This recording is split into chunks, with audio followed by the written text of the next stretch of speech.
के लिए फिर से प्रयास करने लगता है और तब यह चीजें बहुत ज्यादा दुख देती है जैसे तुम्हें दुख हो रहा है। उस आदमी ने कहा कि महात्मा जी फिर मैं क्या करूं?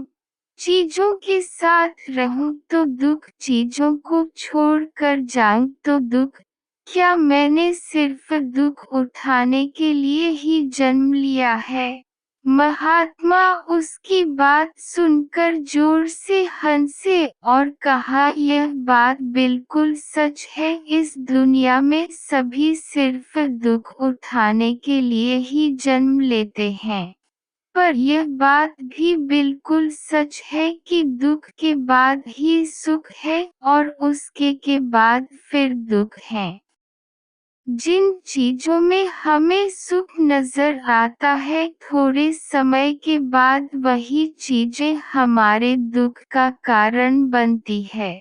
ऐसे ही जिन चीजों में हमें दुख नजर आता है, वही चीजें कुछ समय बाद हमारे सुख का कारण बन जाती हैं। उस व्यक्ति ने कहा, महात्मा जी, क्या इस सुख दुख के मायाजाल से निकलने का कोई रास्ता नहीं है? महात्मा ने कहा कि रास्ता तो है। अगर तुम इस दुनिया में रहना चाहते हो, इन सब के साथ रहना चाहते हो, तो तुम्हें एक काम करना होगा। इस दुनिया में ऐसे रहो जैसे तुम इस दुनिया में अकेले हो, सबके साथ रहो लेकिन अकेले रहो।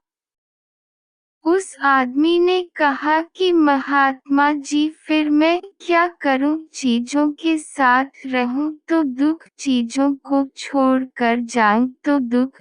क्या मैंने सिर्फ दुख उठाने के लिए ही जन्म लिया है? महात्मा उसकी बात सुनकर जोर से हंसे और कहा, यह बात बिल्कुल सच है। इस दुनिया में सभी सिर्फ दुख उठाने के लिए ही जन्म लेते हैं। पर यह बात भी बिल्कुल सच है कि दुख के बाद ही सुख है और उसके के बाद फिर दुख है। जिन चीजों में हमें सुख नजर आता है, थोड़े समय के बाद वही चीजें हमारे दुख का कारण बनती है। ऐसे ही जिन चीजों में हमें दुख नजर आता है, वही चीजें कुछ समय बाद हमारे सुख का कारण बन जाती हैं। उस व्यक्ति ने कहा, महात्मा जी, क्या इस सुख दुख के मायाजाल से निकलने का कोई रास्ता नहीं है? महात्मा ने कहा कि रास्ता तो है। अगर तुम इस दुनिया में रहना चाहते हो, तो तुम्हें एक काम करना होगा। इस दुनिया में ऐसे रहो जैसे तुम इस दुनिया में अकेले हो, सबके साथ रहो लेकिन अकेले रहो। उस आदमी ने कहा कि यह कैसे हो सकता है? जीवन में दुख का कारण। महात्मा उस आदमी को अपने साथ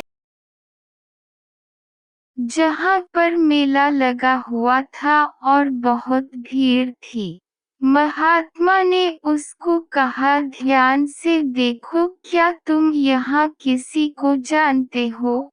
उस आदमी ने चारों तरफ देखकर कहा कि नहीं, यहाँ तो कोई भी जान पहचान वाला नहीं है। महात्मा ने कहा, क्या तुम यहाँ अकेले हो?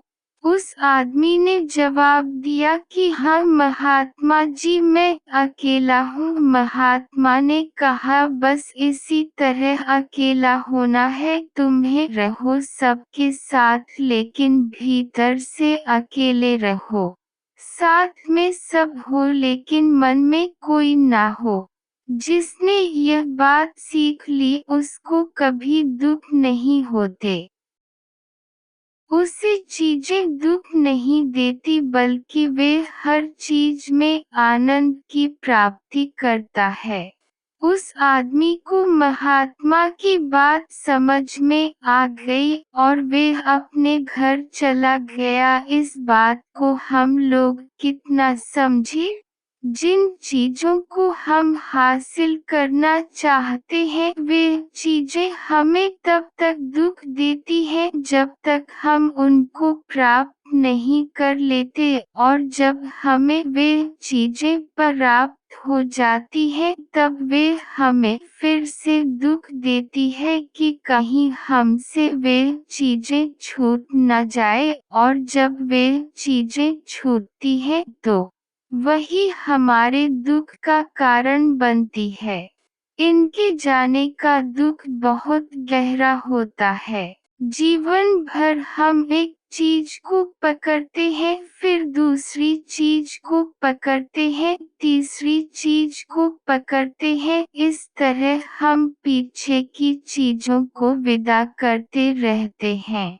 इसी तरह हम सुख को पकड़ते हुए दुख को पकड़ते हुए चलते हैं, पर जिसने अकेला रहना सीख लिया, परिवार में, समाज में सब कुछ करते हुए आनंद की प्राप्ति करते हैं। सारे कार्यों को करता हुआ सुख से जीता है और आनंद से जीता है।